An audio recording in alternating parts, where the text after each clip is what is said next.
Hello friends, आज की कहानी है कम्बो। बिन माँ बाप की बेटी की दर्द भरी कहानी। हम कहाँ जा रहे हैं? माँ को कपड़े बैग में डालते हुए देख नन्ही सी 3 बरस की कम्बो पूछने लगी। ममता ने प्यार से बेटी की तरफ देखते हुए कहा, तुम्हारी नानी बहुत बीमार है, हम उन्हीं को देखने जा रहे हैं।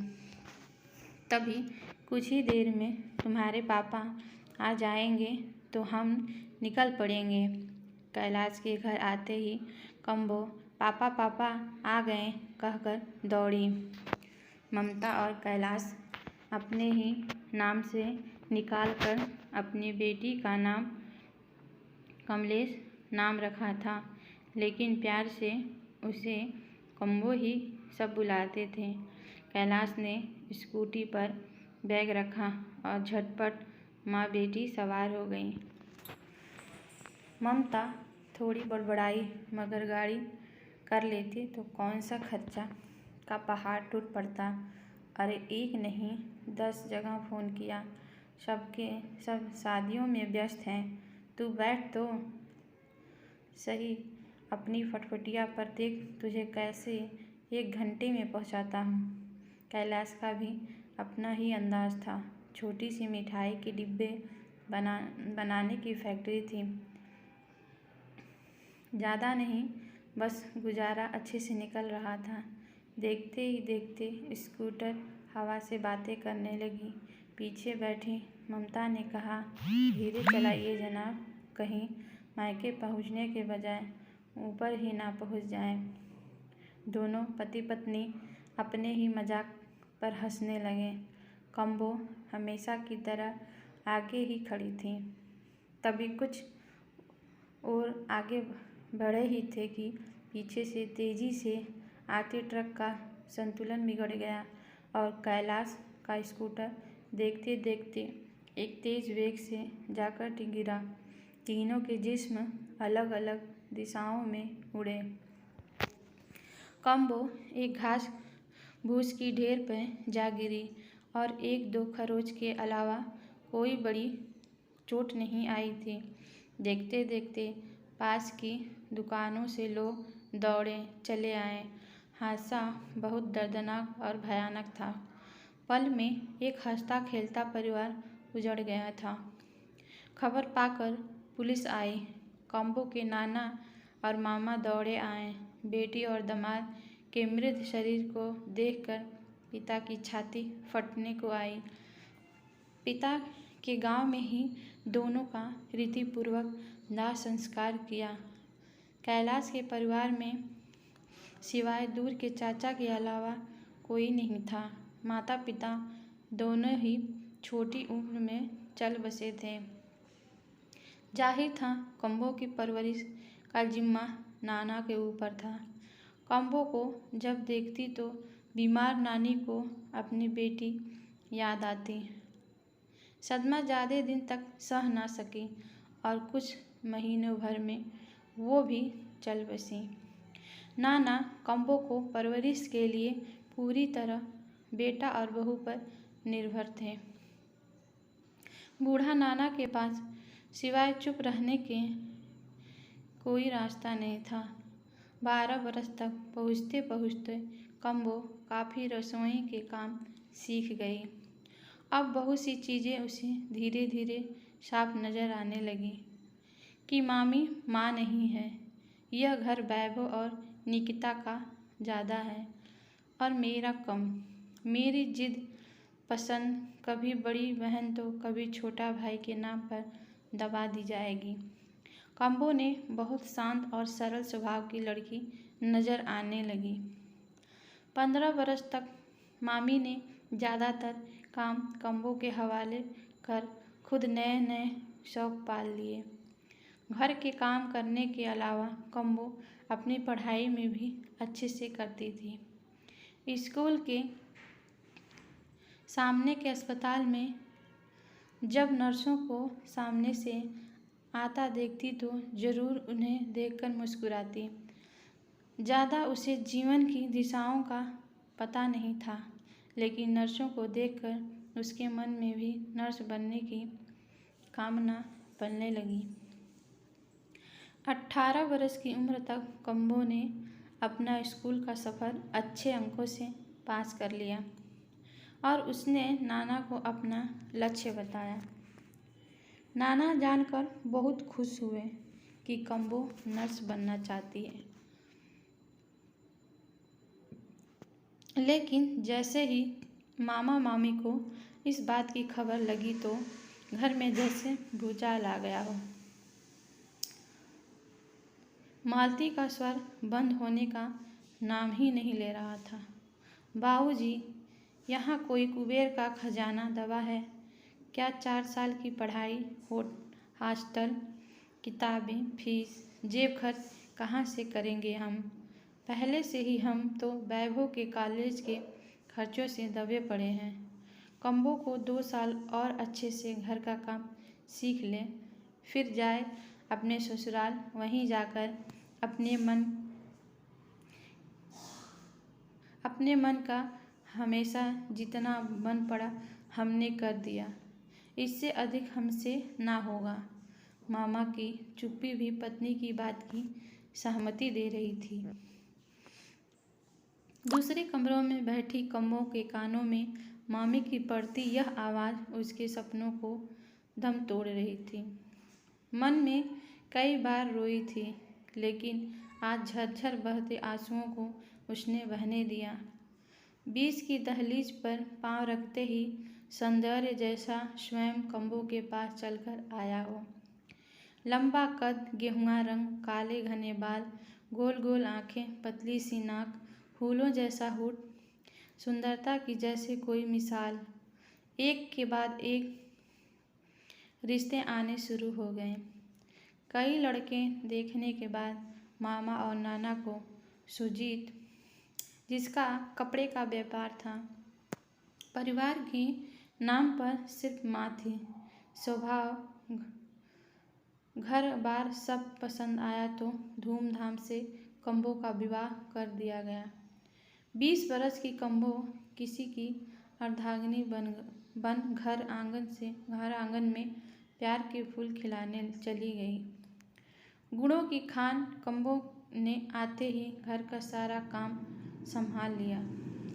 सास को रानी बना दिया और पति को परमेश्वर का दर्जा दे दिया। बाहर की दुनिया से ज़्यादा वास्ता नहीं रखती थी। उसका घर ही उसकी दुनिया था। समय एक सा नहीं रहता। साल भर बाद सुजीत को व्यापार में घाटा हुआ। लाखों का कर्जा सिर पर आन खड़ा हुआ। पैसे की किल्लत में वो मारा हर अपने के दर जाने लगा। फिर किसी ने उसके कान भर दिए कि कम्बो के पिता की संपत्ति बेचकर जो पैसा आए वो कहाँ है। पत्नी को कहो जाकर अपना हिस्सा मांगे। अपनी सारी मुसीबतों का पल में ही तोड़ देख सुजीत की आंखें लालच से भर गई। आंगन में ही छिपा था खजाना और उसने छान मारा सारा जमाना। मौका देखते ही उसने कम्बो से बात की तो उसने बिना देर किए साफ इनकार कर दिया कि उस घर में अब उसके लिए कुछ नहीं है। सुजीत भी कहाँ हार मारने वाला था। उसने एक नहीं 2-3 बार बात किए, बस सबसे मिलकर आ गई। वो जानती थी उस घर में बार बार जाना पानी में लाठी मारने के बराबर है। पत्नी का सहयोग ना मिलता देख माँ ने सलाह दी, इसे कहीं बाहर घूमने ले जा, खिला पिला, कुछ खरीदारी करा, शायद अकेले में तेरा दर्द समझ जाए। सुजीत को सुझाव अच्छा लगा और वो 2 दिन के लिए कम्बो को शहर घुमाने ले गया। फूल उगाने के लिए ज़मीन तैयार करने की कोशिश करने लगा। कम्बो पूरा दिन बहुत खुश रही। वर्षों बाद उसे ऐसी खुशी मिली थी। घर लौटते हुए वापसी में वह कुछ खाने के मकसद से हवाई अड्डे पर बने एक ढाबे पर रुके। वहाँ सुजीत ने कम्बो से बड़े प्यार से समझाया कि वो बहुत मुसीबत में है और वो जाकर अडिग होकर अपना हिस्सा मांगे। पति के मुंह से फिर से वही बात सुनकर कम्बो ने एक टक जवाब दे दिया, एक नहीं 1000 बार भी कहोगे पर मेरा जवाब ना ही है। सुजीत सुनकर झल्ला उठा, पागलों की तरह इधर उधर घूमते हुए बड़बड़ाने लगा, इसे मेरी अहमियत का एहसास नहीं है। पता चल जाएगा इसे अगर छोड़कर चला जाऊं। ऐसा विचार मन में आते ही एक विकृत सा विचार मन में क्रोध गया। क्यों ना थोड़ी देर के लिए इसे अकेला छोड़कर जाऊं, क्या पता इसकी अक्ल ठिकाने आ जाए। यह सोचते ही वह एक योजना लेकर चारपाई पर बैठी कम्बो के पास आया और बोला कि यहाँ से 15 मिनट की दूरी पर उसका एक दोस्त रहता है। वह उसे कुछ पैसे देने के लिए तैयार है। वह खाना आर्डर करे, वह 1 घंटे में वापस आ जाएगा। कम्बो ने जिद की कि उसे भी साथ ले चले, लेकिन वो अभी आता है कहकर जल्दी से गाड़ी लेकर निकल गया। आधे पौने घंटे तक गाड़ी चलाने के बाद उसे बाजार की कुछ रौनक नजर आई तो उसी तरफ वह निकल पड़ा। सामने छोले भटूरे का ठेला देखकर उसकी भूख मचल उठी। थोड़ा वक्त भी बिताना था तो 1 प्लेट का आर्डर दे दिया।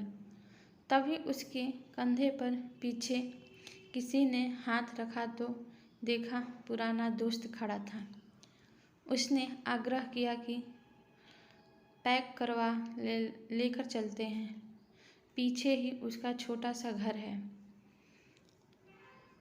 अकेला रहता है, वहीं बैठकर खाते हैं। सुजीत के दिमाग में अकेली बैठी पत्नी घूम रही थी।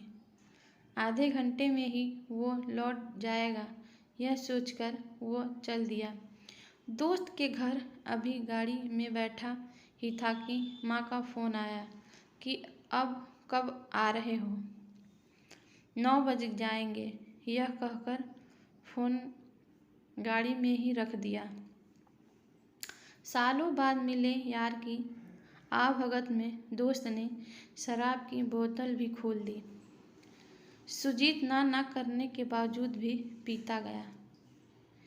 पेट में खाना, नशे में चूर, थका हुआ जिस्म कुछ ही देर में लुढ़क गया और देखते देखते गहरी नींद में सो गया। पति को निकले 1 घंटे से ज़्यादा समय हो चुका था। कम्बो उसी राह में टकटकी लगाए बैठी थी। ढाबे वाला बाबा भी सब देख रहा था। जब 2 घंटे तक पति नहीं आया तो बाबा ने आकर कम्बो से सारी बात पूछी। उसने बताया कि घंटे भर में लौट आऊँगा कहकर गए हैं, न जाने कहाँ रह गए। बाबा ने कहा, तो बेटी फ़ोन कर लो। कम्बो, मेरे पास फ़ोन नहीं है बाबा। बाबा, नंबर याद है? कम्बो, हाँ याद है।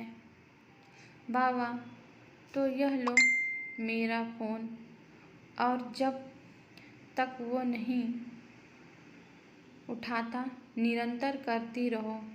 कम्बो, धन्यवाद आपका बाबा। यह क्या, सुजीत फ़ोन उठा ही नहीं रहा था। अब डर के साथ पति की खैरियत की चिंता भी सताने लगी।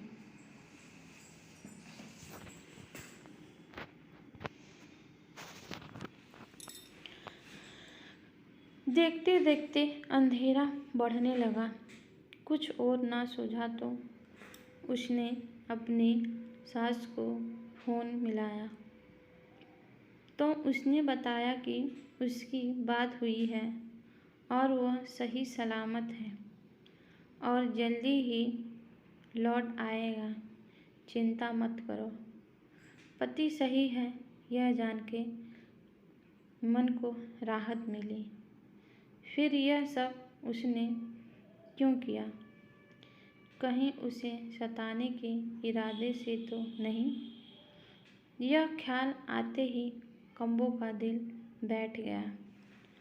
पति की इस घिनौनी हरकत से उसने आत्मा दर्द और पीड़ा से भर गई। जिसे उसने हृदय से प्रेम किया, उसने चंद रुपयों के लिए उसे यह सज़ा सुनाई। अब तक रात के 9 बज चुके थे। बाबा भी ढाबा बंद करने की तैयारी में था। न जाने कितने लोगों की अच्छी बुरी नज़र कम्बो पर पड़ी। तभी आखिरी गाड़ी वहाँ आई। पति पत्नी दोनों डॉक्टर थे। उन्होंने भी कम्बो की बाबा से सारी कहानी पता चली। निकलने से पहले उन्होंने कम्बो को कहा कि वो चाहे तो उनके साथ चल सकती है। सुबह वो उसे उसके गांव छोड़ देंगे।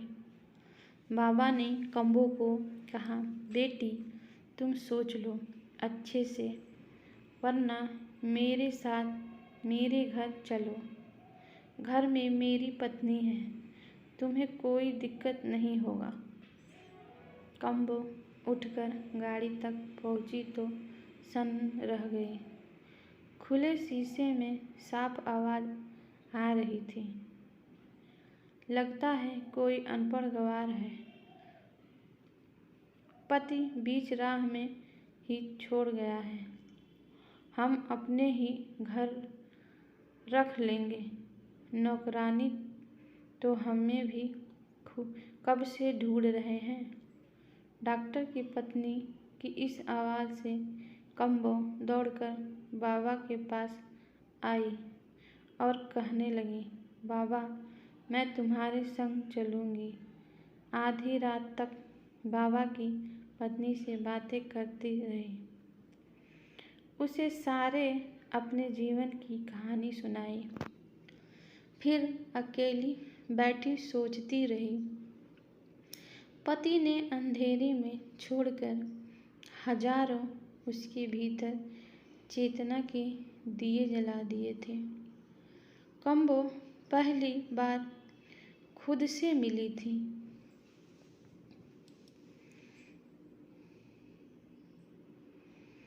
अपने बहते आंसुओं के पीछे छिपी अपनी उस शक्ति को भी पकड़ने लगी जो कहीं परिस्थितियों के वशीभूत, कहीं गहरे में दब गई थी।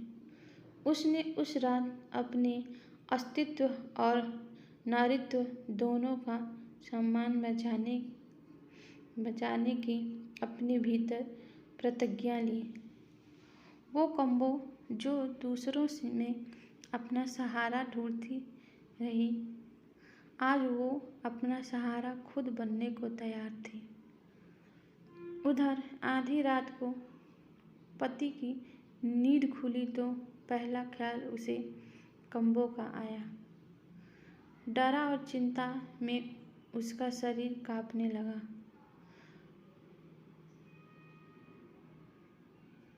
पश्चाताप और आत्मग्लानि से उसके आंसू बहने लगे। अपनी नीचता पर उसे स्वयं पर धिक्कार आने लगा। गाड़ी में बैठते ही उस नंबर पर फ़ोन करने लगा जिस पर पत्नी ने कई बार फ़ोन किया था। तेज़ स्पीड से आधे घंटे में ढाबे के बाहर खड़ा था। सुबह के 5 बजे जब बाबा और कम्बो निकलने के लिए तैयार हुए तो अम्मा ने पूछा कि क्या सोचा बेटी, कहाँ जाओगे? नाना के घर या पति के पास जाओगे? एक स्त्री के लिए उसके पति के घर से बढ़कर कोई सुरक्षित घर नहीं है। यह मैंने एक रात में जान लिया। अंधेरे में छोड़कर उसने मुझे बहुत उजाला दिखाया। अब उसे रोशनी में लाना मेरी जिम्मेदारी है।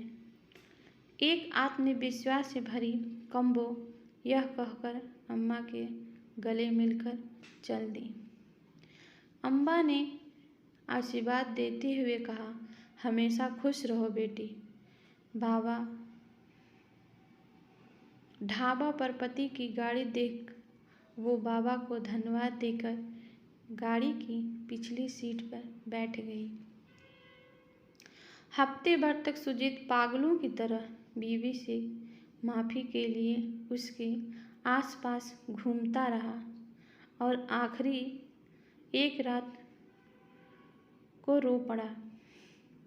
आत्मा पर पड़ा बोझ उसे खाया जा रहा था। कम्बो ने आखिर एक शर्त पर पति को माफ़ करने की बात कही कि वो पढ़ना चाहती है, नर्स बनकर अपने पैरों पर खड़ा होना चाहती है। सुजीत पत्नी की खुशी के लिए सब कुछ करने के लिए तैयार था।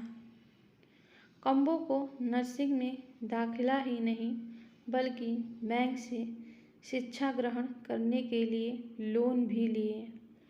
कम्बो ने जैसे ही अपनी नर्स की डिग्री ली, तुरंत उसने एक अच्छे अस्पताल में नौकरी मिल गई। और फिर एक सुबह ऑपरेशन थिएटर में चेहरे से मास्क हटाते ही सामने खड़े डॉक्टर ने कहा, मैंने तुम्हें कहीं देखा है। मैं वही ढाबे वाली लड़की हूँ सर, जिसे आप अपने घर की नौकरानी बनाना चाहते थे। मुझे स्वावलंबी बनाने में काफ़ी हद तक आपकी पत्नी का भी सहयोग रहा। डॉक्टर हैरानी से कम्बो की ओर देख रहा था और कम्बो वहाँ से मुस्कुराकर निकल गई।